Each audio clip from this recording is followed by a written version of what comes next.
Hello दोस्तों, स्वागत है आप सभी का आपके अपने YouTube चैनल श्री बीडीएस महिला महाविद्यालय के ऑनलाइन क्लासेस में। आइए हम आपको ले चलते हैं डीएलएड 4 सेमेस्टर के मैथ के सब्जेक्ट में, जहां आज हमें पढ़ना है करड़ी का भाग एवं घातांक का नियम। हमने पिछली वीडियो में पढ़ा था करड़ी का गुणा एवं करड़ी का घटाना।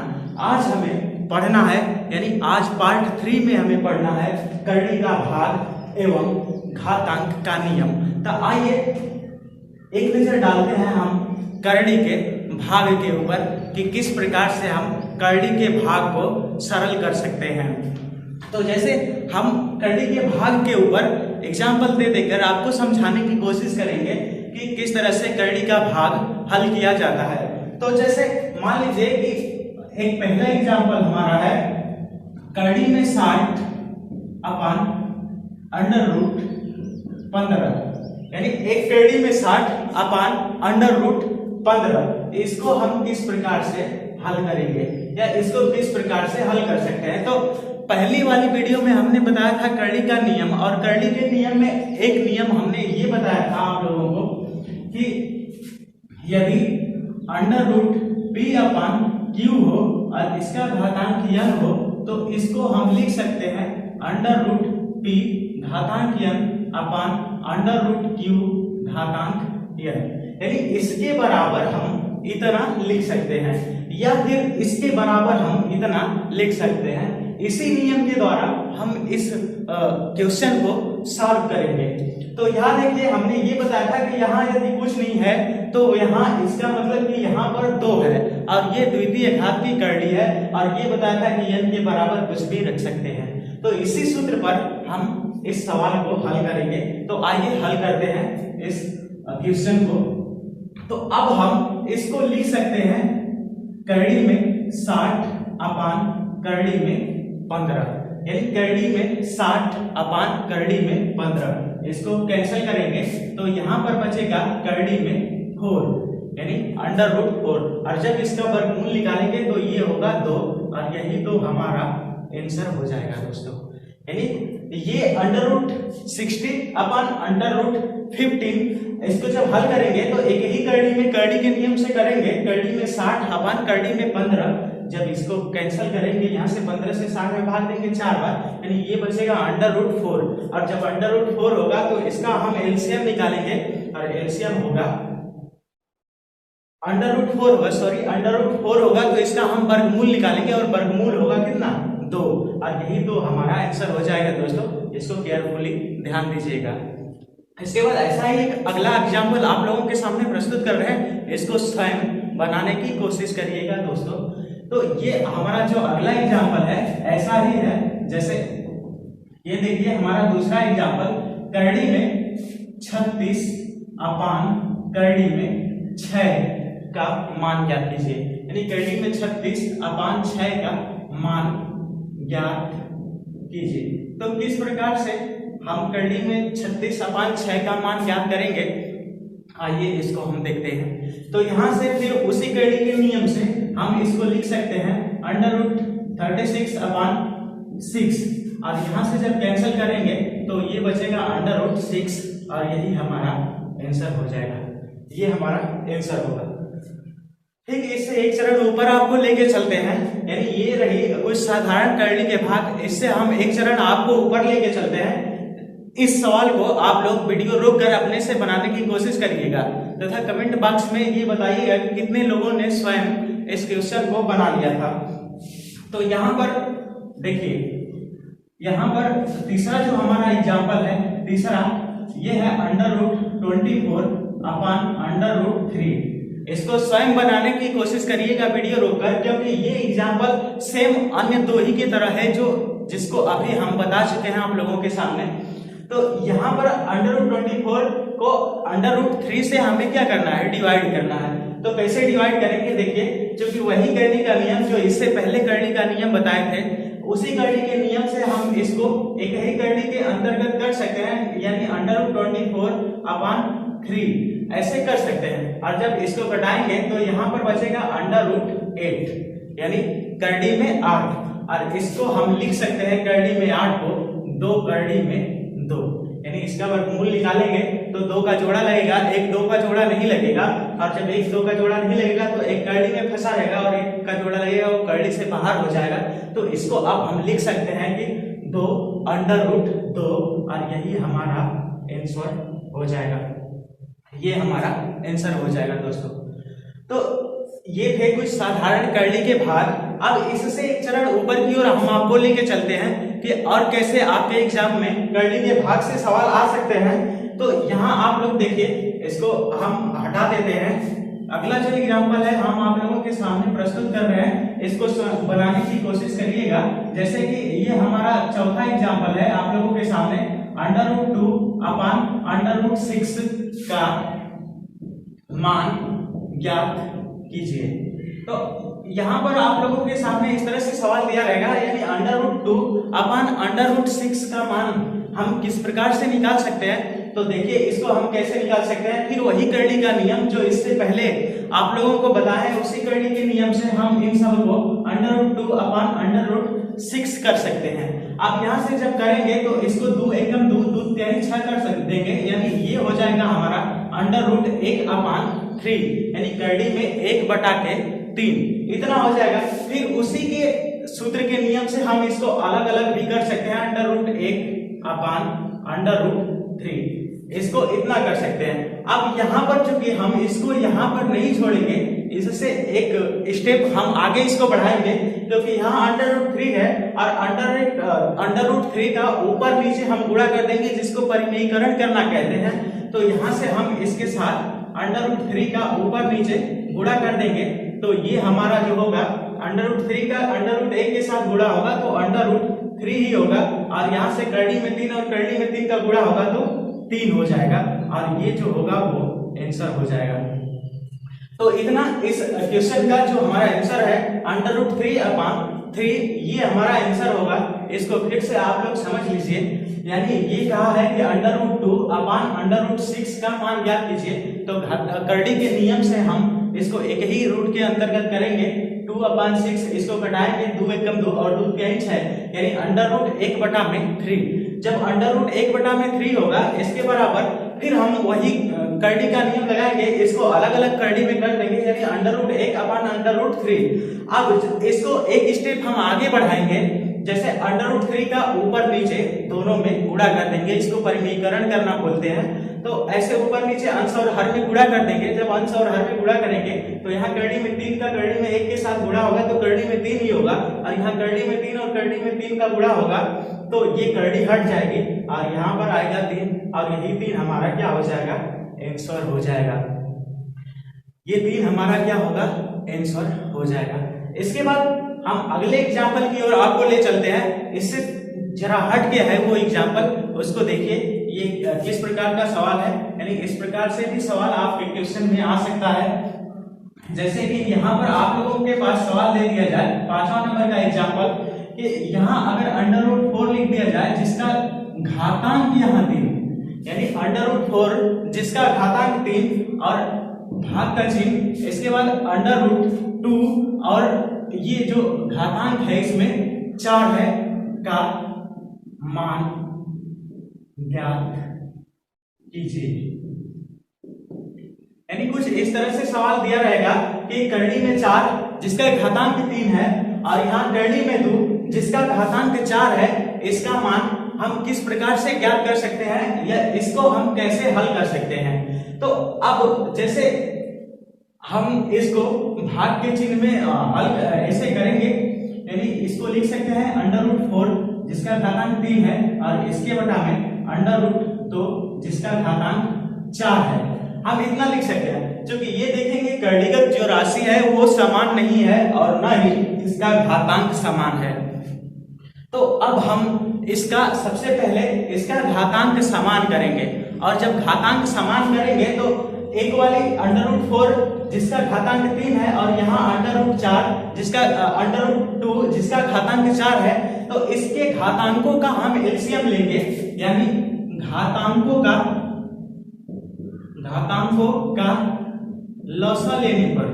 लौसा लेने पर।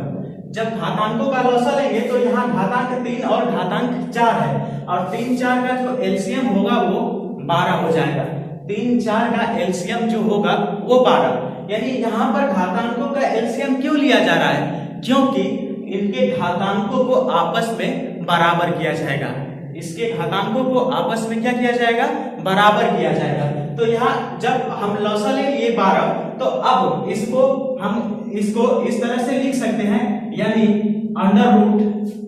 अब क्योंकि यहाँ देखिए, यहाँ जब हम लॉसा ले लिए 12, तो यहाँ इसका घातांक बराबर, यानी दोनों का घातांक क्या हो जाएगा? बराबर। और यहाँ हम क्या लिखेंगे इस समय, यानी इस 3 से इस 12 एलसीएम में भाग देंगे तो कितनी बार जाएगा? 4 बार जाएगा। और उसी 4 का इस 4 के ऊपर हम पावर लिखेंगे, यानी 3 से 12 में भाग दिए 4 बार, और वह 4 इस कर्णीगत राशि का घात बनेगा। तो 4 का पावर 4 इस तरह से। और इसी तरह से हम नीचे इसके लिख सकते हैं, यानी यहाँ पर अंडर रूट, यानी घातांक का एलसीएम लिए तो यहाँ भी घातांक क्या हो गया? बराबर हो गया।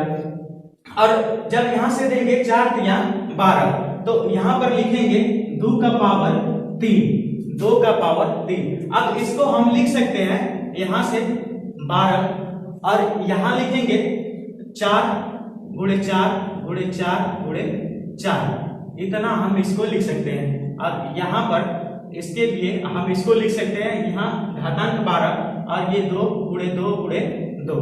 तो अब इसको घटाएंगे, 2 दूनी के 4, क्योंकि ये घातांक बराबर हो गए तो अब ये घटेगा। 2 दूनी के 4, यहाँ से भी 2 दूनी के 4 और यहाँ से भी 2 दूनी के 4। तो अब नीचे का सारा समाप्त हो गया, और ऊपर जो बचा वो बचा घातांक 12, और ये 2 दूनी 4, 4 दूनी 8, 8 चौके 32, और यही हमारा जो होगा वो आंसर हो जाएगा दोस्तों। तो एक बार फिर आइए हम आप लोगों को समझाने की इस सवाल को कोशिश करेंगे। जैसे यहाँ पर दिया है अंडर रूट 4 जिसका घातांक 3 है, और यहाँ भागे का चिन्ह दिया, इसके बाद अंडर रूट 2 जिसका घातांक 4 है, और कहा कि इसका मान ज्ञात कीजिए। तो हम इसको सबसे पहले बटा के रूप में, अंश बटा हर के रूप में चेंज करेंगे। तो ये अंश बटा हर के रूप में चेंज किए तो अंडर रूट 4 जिसका घातांक 3 और सबके बटा अंडर रूट 2 जिसका घातांक 4 है। अब चूंकि ये घातांक बराबर नहीं है, इसलिए इसमें भाग आसानी से नहीं जाएगा, इसलिए हम घातांकों को बराबर करेंगे। और घातांकों को बराबर करने के लिए घातांकों का हम क्या करेंगे? एलसीएम निकालेंगे। घातांकों का जब लॉसा लेंगे तो एलसीएम जो होगा वो 12 होगा, एलसीएम 12 होगा। अब जब एलसीएम 12 होगा तो इसी 12 में हम इस घातांक से भाग देंगे, तो 3 से भाग दिए, इसमें 12 में 4 बार जाएगा। और यहाँ घातांक चूंकि लॉसा लेने से बराबर हो गया, इसलिए 12 यहाँ घातांक लिख दिया जाएगा। और इस 3 से 12 में जितनी बार भाग जाएगी कर्णीगत राशि के ऊपर, वही घात उतना ही घात यहाँ हो जाएगा। सेम वही प्रोसेस यहाँ भी करेंगे। और जब इसको घटाएंगे तो ये बचेगा अंडर रूट 32 जिसका घातांक 12। आइए एक ऐसा ही एग्जाम्पल और हम आप लोगों के सामने प्रस्तुत कर रहे हैं, जिसको देखकर आप लोगों को और आसानी से समझ में आ जाएगा कि ये इस ऐसे सवालों को किस प्रकार से हल किया जाता है। तो देखिए अगला जो हमारा एग्जाम्पल है वो किस प्रकार का है। एकदम ध्यान से मेरी बातों को सुनिएगा, ये बहुत आसान सवाल है सब, ये आपके एग्जाम में आएंगे। जैसे कि अगला हमारा जो एग्जाम्पल है 6 नंबर का, वो है अंडर रूट 36 जिसका घातांक 4 है, और इसके बाद भागे का चिन्ह है, भाग का चिन्ह, और ये है अंडर रूट 6 और जिसका घातांक क्या है? 3 है, जिसका घातांक 3 है। अब इसको हम किस प्रकार से हल करेंगे? या ऐसे दिया रहेगा का मान ज्ञात कीजिए। तो जब इस तरह से दिया है तो इसका मान हम किस तरह से ज्ञात कर सकते हैं? ये सेम उसी तरह से जैसे इसको हम चेंज करेंगे 36 जिसका घातांक 4, यानी अंडर रूट 36 जिसका घातांक है 4, और इसके बटा में करेंगे अंडर रूट 6 जिसका घातांक है 3। अब घातांक बराबर नहीं है, घातांक बराबर नहीं है, इसलिए इसमें भाग आसानी से नहीं जाएगा। तो यानी घातांक बराबर नहीं है इसलिए इसमें भाग नहीं जाएगा। तो अब हम क्या करेंगे, घातांकों का एलसीएम लेंगे, और घातांकों का जब एलसीएम लेंगे तो जो घातांक होंगे सब क्या हो जाएंगे, बराबर हो जाएंगे। तो यहां लिखेंगे घातांकों का लसाअ लेने पर, जब घातांकों का हम लसाअ लेंगे तो लसाअ 4 और 3 का हो जाएगा 12, लसाअ बराबर 12। तो ये जो लसाअ हुआ वो हमारा 12 हो गया।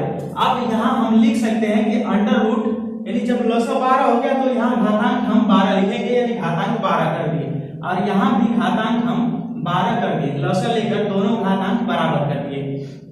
अब यहाँ पर 36 लिखेंगे और यहाँ पर 6 लिखेंगे। इसके बाद हम क्या करेंगे कि यहाँ पर 4 से भाग देंगे इस 12 में, 4 तिया 12 3 बार में, और यही 36 का ऊपर लग जाएगा, यानी 36 का घात हो जाएगा।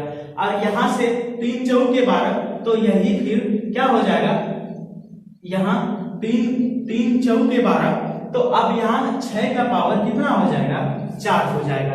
अब चूंकि ये घातांक बराबर हो गए, इसको हम और आगे बढ़ाएंगे तो ये होगा घातांक 12 और यहाँ 36 गुणे 36 गुणे 36 3 बार, और यहाँ पर इसके बटा में हो जाएगा घातांक 12 और यहाँ 6 गुणे 6 गुणे 6 गुणे 6 4 बार होगा।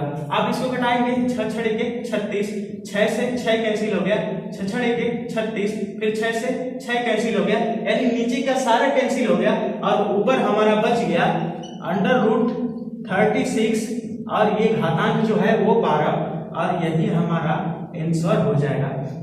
तो हम उम्मीद करते हैं कि ये सवाल आप लोगों को आसानी से समझ में आ गया होगा। एक बार फिर इसको देख लीजिए, यहाँ अंडर रूट 36 है, घातांक जिसका 4 है, भाग का चिन्ह है, यहाँ फिर अंडर रूट 6 है और घातांक यहाँ 3 है। अब इसको हम बटा में करेंगे, अंडर रूट 36 अब ये घातांक इसका 4 और इसके बटा में अंडर रूट 6 जिसका घातांक 3 है। तो यहाँ घातांक आपस में समान नहीं है, इसलिए इसमें भाग आसानी से नहीं जा सकती है। जब आसानी से भाग नहीं जाएगी तो भाग देने के लिए हम घातांकों का लसाअ लेकर घातांक को बराबर करेंगे। तो घातांक का लसाअ लिए है 4 और 3 का, तो यहाँ लसाअ 12 हुआ है। अब जब घातांक दोनों का बराबर हो गया तो इसी घात से इस लसाअ में भाग देंगे, जितनी बार जाएगा कर्णीगत राशि के ऊपर उतना हम घात लगा देंगे। या फिर यहाँ पर अंडर रूट 12 और यहाँ फिर कर्णीगत राशि 6 है, और यहाँ इस 12 किसका मान है, 3 का मान है, 3 में यहाँ 4 से और कर्णीगत राशि 6 के ऊपर 4 लगाएंगे। जब इसको हल करेंगे तो यहाँ आएगा अंडर रूट 36 और घातांक 12, यही हमारा क्या हो जाएगा, आंसर हो जाएगा दोस्तों। तो ये रहा हमारा आंसर। आइए अगला हम भाग का एग्जाम्पल इससे थोड़ा हटकर आप लोगों के सामने प्रस्तुत कर रहे हैं, तो उसको देखिए कि ये किस प्रकार से आगे भाग का सवाल हल हुआ। तो जैसे अगला जो हमारा एग्जाम्पल है आप लोगों के सामने, वो इस प्रकार हम प्रस्तुत कर रहे हैं। एकदम ध्यान से हमारी बातों को सुनिएगा, ध्यान देंगे तो एकदम इसमें कुछ नहीं है, आसानी से आप लोगों को समझ में आएगा। जैसे यहाँ पर अगला जो सवाल हमारा 7वां नंबर का क्वेश्चन है, यहाँ ये है कि 2 करड़ी में 15। अब यहाँ ये ध्यान दीजिएगा कि यहाँ घातांक नहीं है, ये कह रहा है 2 करड़ी में 15। इसके बाद भाग का चिन्ह है और यहाँ फिर है 3 करड़ी में 5 का मान ज्ञात कीजिए। इतना ये ध्यान दीजिएगा, यहाँ अगर अंदर लिखेंगे वो घातांक होगा, यहाँ बाहर लिखा गया है तो वो घातांक नहीं है। इसको लिख सकते हैं 2 करड़ी में 15 और ये है 3 करड़ी में 5 का मान ज्ञात कीजिए। तो अब इसको हम हल करेंगे, इसको लिख सकते हैं 2 गुणे अंडर रूट 15, यानी 2 गुणे करड़ी में 15, और इसके बटा में यहाँ इसको लिख सकते हैं 3 गुणे अंडर रूट 5, इतना लिख सकते हैं। अब अंडर रूट 5 और अंडर रूट 15 क्योंकि दोनों का घातांक है, द्वितीय घात की दोनों करड़ी है, कटेगा तो यहाँ बचेगा अंडर रूट 3, यानी अब नीचे हमारा बचेगा ये 2 अंडर रूट 3, 2 गुणे अंडर रूट 3 यानी 2 अंडर रूट 3, और यहाँ बचेगा 3, और यही हमारा आंसर हो जाएगा। तो ये आप लोग ध्यान दीजिएगा। इसी तरह का एक अगला एग्जाम्पल हम आप लोगों के सामने प्रस्तुत कर रहे हैं, जिसको देखकर आप ऐसे सवाल को आसानी से कर लेंगे। तो वो कैसा सवाल है इसको देखिए, अगर ये आप लोगों के सामने दे दिया जाए ऐसे सवाल कि 5 अंडर रूट 25 भागे 2 अंडर रूट 5 का मान ज्ञात कीजिए। तो अब देखिए, जो कि ये ध्यान दीजिएगा कि ये घातांक नहीं है, 5 अंडर रूट 25, इसको आप लिख सकते हैं 5 गुणे अंडर रूट 25 और बटा के रूप में इसको लिखेंगे 2 गुणे अंडर रूट 5। यहाँ देखिए अंडर रूट 25, यहाँ घात कुछ नहीं है, और यहाँ भी अंडर रूट 5, इसका भी घातांक कुछ नहीं है। तो ये घातांक यहाँ ऑटोमेटिक 2 होगा और 2 होगा। जब घातांक बराबर होंगे तो ये करड़ी से करड़ी कटेगी। अंडर रूट कितनी बार में? 5 बार में, 5 बचे 25। तो ऊपर का जो बचा 5 अंडर रूट 5 अपान नीचे बच गया 2, और यही हमारा आंसर हो जाएगा। तो ये थे कुछ करड़ी के भाग, आइए अब हम लेकर चलते हैं आपको घातांक के नियम के ऊपर कि घातांक का नियम क्या है। तो सबसे पहले हम ये जानेंगे कि घातांक किसको कहते हैं, तो अब हमारा जो अगला पॉइंट है वो है घातांक, यानी घातांक किसे कहा जाता है। और दूसरा जो हमारा पॉइंट है वो है घातांक के नियम। एक तो घातांक और दूसरा जो हमारा है घातांक के नियम। तो आइए हम अब जानने की कोशिश करेंगे कि घातांक किसको कहा जाता है। तो ये सुनिए, घातांक का डेफिनेशन किसी संख्या के ऊपर लगी प्लस अथवा माइनस घात उस संख्या का घातांक कहलाता है, या दूसरे शब्दों में कह सकते हैं कि किसी संख्या के ऊपर लगी ऋणात्मक अथवा धनात्मक घात उस संख्या का घातांक कहलाता है। जैसे कि अगर यहाँ पर दे दिया जाए a गुणे a, तो इसके बराबर हम लिख सकते हैं a का पावर 4। अब a का पावर 4 हम लिख सकते हैं, तो यहाँ a बराबर जो होगा वो आधार होगा और 4 को क्या कहेंगे? घातांक कहेंगे, या 4 जो होगा वो घात होगा। घातांक का नियम यानी a गुणे a जितनी बार हम करेंगे उसको a को आधार मानकर उतना ही उसका क्या लगाएंगे? घात लगाएंगे। तो ये जो a होगा वो आधार होगा और ये जो 4 होगा वो घातांक हो जाएगा। आइए हम लिखना सीखते हैं कि किस प्रकार से संख्याओं को उनके घात के रूप में लिखेंगे। तो जैसे यहाँ आपके सामने हम कह दिए कि 5 गुणे 5 ये 3 बार है, इसको घात के रूप में करिए। तो हम यहाँ पर आधार 5 बनाएंगे और ये देखेंगे कि ये कितनी बार है, 1 2 और 3। तो यहाँ बस लगा देंगे कितना? 3, यानी 5 का पावर 3। तो इस 5 को हम बोलेंगे आधार, यानी ये जो 5 होगा आधार होगा और ये जो 3 होगा वो होगा हमारा घातांक। तो ये 5 आधार और ये 3 घातांक। तो इस तरह से हम संख्याओं को घातांक के रूप में लिखते हैं। यदि इस तरह से 5 का पावर 3 दे दिया हो और इसको कहे कि प्रसार के रूप में लिखिए, तो बस जितना पावर रहेगा उतना ही बार हम आधार का यानी इस 5 का क्या करेंगे? गुणा करेंगे। आइए एक हम ऐसा ही आप लोगों को देते हैं, आप लोग वीडियो को रोककर इसको बनाने की कोशिश करिएगा। जैसे यहाँ पर लिख दिया जाए 3 गुणे 3 4 बार ऐसे लिख दिया जाए, तो इसको घात के रूप में किस प्रकार से हम कन्वर्ट करेंगे? तो यहाँ एक तो 3 है, तो यहाँ पर हम आधार लिखेंगे 3 और अब बस ये देखेंगे कि कितनी बार है, 1 2 3 और 4। तो 4 बार है, बस हम यहाँ लिख देंगे 3 का पावर 4। तो ये था घातांक, यानी किसी संख्या के ऊपर लगे ये प्लस अथवा माइनस घात ही उस संख्या का घातांक कहलाता है। तो ये था हमारा घातांक। आशा करते हैं कि करड़ी का भाग और घातांक आप लोगों को समझ में आ गया होगा। अब आइए घातांक के कुछ प्रमुख नियम है जिन नियम के का हम आप लोगों के सामने जिक्र करेंगे, ताकि आगे के जो सवाल आएंगे घातांक और नियम के, उस पर आप लोगों के लिए आसानी से ये काम आएंगे या आप लोगों को और सवाल हल करने के लिए आसान बना देंगे। तो घातांक का नियम आइए हम आपके सामने जानने की कोशिश करेंगे कि घातांक का नियम क्या है। तो पहला अगर घातांक का नियम जो हमारा है वो यदि हम मान ले p का पावर m और गुणे p का पावर n, तो p का पावर m गुणे p का पावर यदि n हो तो इसके बराबर हम लिख सकते हैं p का पावर m प्लस n। यानी आधार जब बराबर है, यानी ये p आधार बराबर है, यहाँ भी आधार बराबर है और ये गुणा के रूप में है, तो जब आधार बराबर होगा तो एक ही आधार पर इनके घात आपस में जुट जाते हैं। यानी p का घात m गुणे p का पावर n है, तो इसको एक ही आधार पर हम p का पावर m प्लस p का पावर n लिख सकते हैं। यानी आधार बराबर और गुणा के रूप में है तो घात इसके आपस में क्या होंगे, जुट जाएंगे। ये है घातांक का पहला नियम। इसके बाद हम घातांक के दूसरे नियम की ओर आपको लेके चलते हैं कि घातांक का दूसरा नियम क्या कहता है।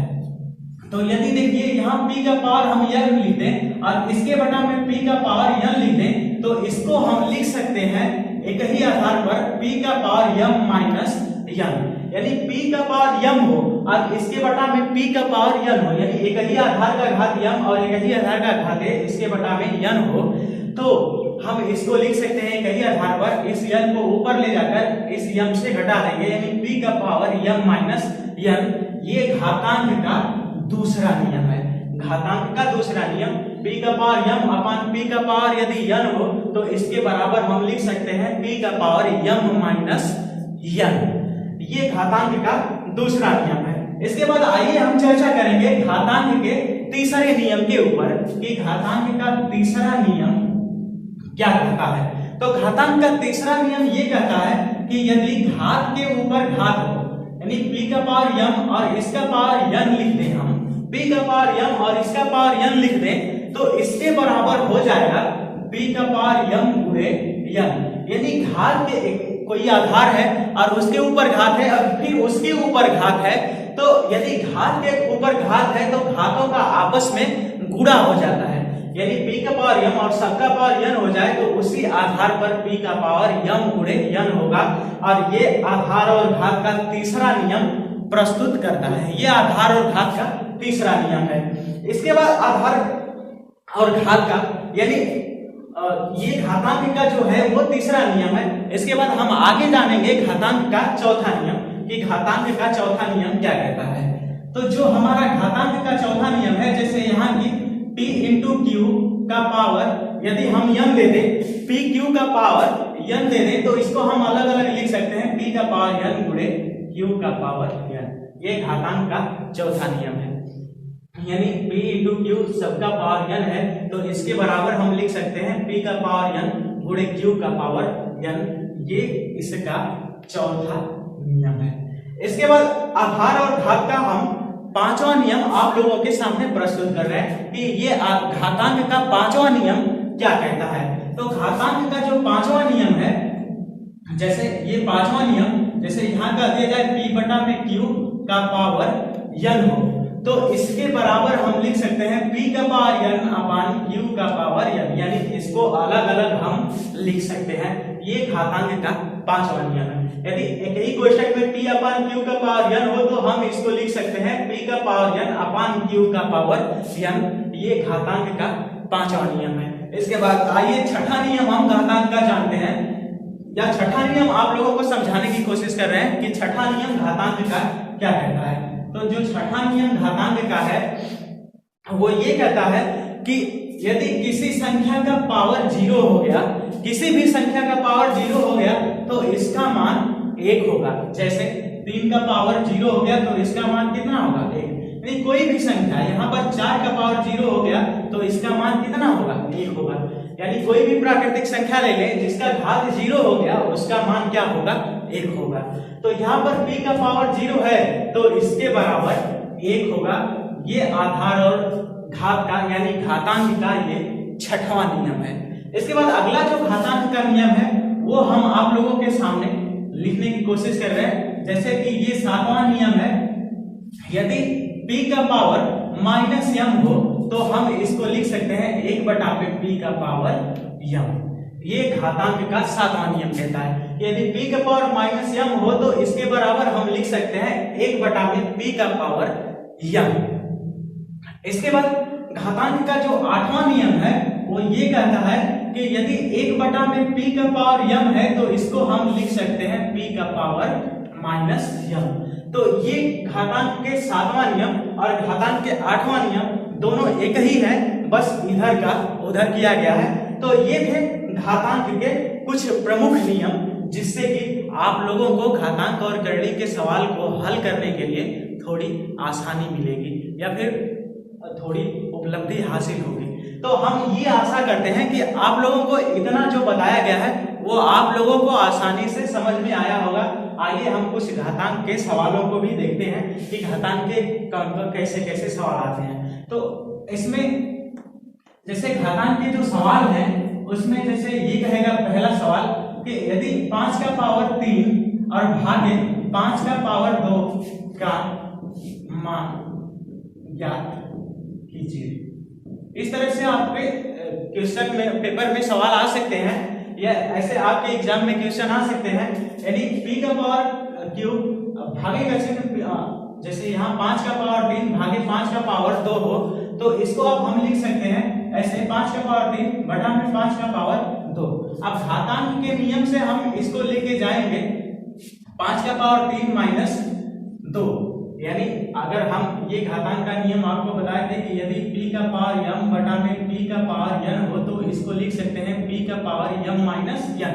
तो यहाँ p का पावर m है और यहाँ p का पावर n है, तो इसको एक ही आधार पर हम लिख सकते हैं m माइनस n। सेम इसी सूत्र के द्वारा हम इसको लिखते हैं, यानी 5 का पावर 3 और इसके बटा में 5 का पावर 2 हो तो इसको लिख सकते हैं 5 का पावर 3 माइनस 5 का पावर 2, यानी यहाँ पर बचेगा 5 का पावर 1, 3 में से 2 जाएगा 1 और इसके बराबर क्या होगा 5, और यही हमारा आंसर हो जाएगा। इसके बाद अगला जो सवाल है, अगला सवाल इस घातांक और नियम घातांक का वो इस प्रकार है, जैसे कि यहां पर लिख दिया जाए 6 का पावर 4 गुणे 6 का पावर 2 भागे 6 का पावर 3। तो इसको हम क्या कर सकते हैं, तो इसको इस तरह से हम लिख सकते हैं 6 का पावर 4 गुणे 6 का पावर 2 अपान 6 का पावर 3, इतना हम लिख सकते हैं। तो अब देखिए इसको हम ये लिख सकते हैं 6 का पावर 4 प्लस 2। कैसे, क्यों लिख सकते हैं, यहाँ पहला ही नियम बताए थे p का पावर m गुणे p का पावर n। तो यदि आधार बराबर है और गुणा में है तो घातांक आपस में क्या करते हैं, एक ही आधार पर जुट जाते हैं, p का पावर m प्लस n। तो यहाँ एक ही आधार है, एक ही दोनों आधार है और गुणा के रूप में है, तो ये घात आपस में इसके क्या होंगे, जुट जाएंगे। और यहाँ बस हम लिख सकते हैं 6 का पावर 3, तो इसको हम लिख सकते हैं 6 का पावर 4 प्लस 2 मिलकर 6 हो जाएगा और यहाँ 6 का पावर 3। अब फिर घातांक का फिर एक सूत्र प्रयोग करेंगे, जैसे 6 का पावर 6 माइनस इस 3 को लेके जाएंगे ऊपर, यानी 6 का पावर कितना हो जाएगा 3 और ये इसके बराबर होगा 216 और यही 216 हमारा क्या होगा, आंसर हो जाएगा दोस्तों। तो ये आप लोग याद रखिएगा। इसके बाद ये थे घातांक और करली के कुछ सवाल, जैसे कि करली का भाग एवं घातांक का नियम हम अगली वीडियो में आपको लेकर आएंगे। घातांक और करली के कुछ प्रमुख सवाल जो आपके पिछले एग्जामों में पूछे गए हैं या फिर जो आपके अगले एग्जाम के लिए सुविधाजनक होंगे आपकी तैयारी के लिए, अगली वीडियो में हम आपके सामने लेकर आएंगे घातांक और करली के कुछ प्रमुख सवाल। तब तक के लिए सबको नमस्कार, बाय बाय।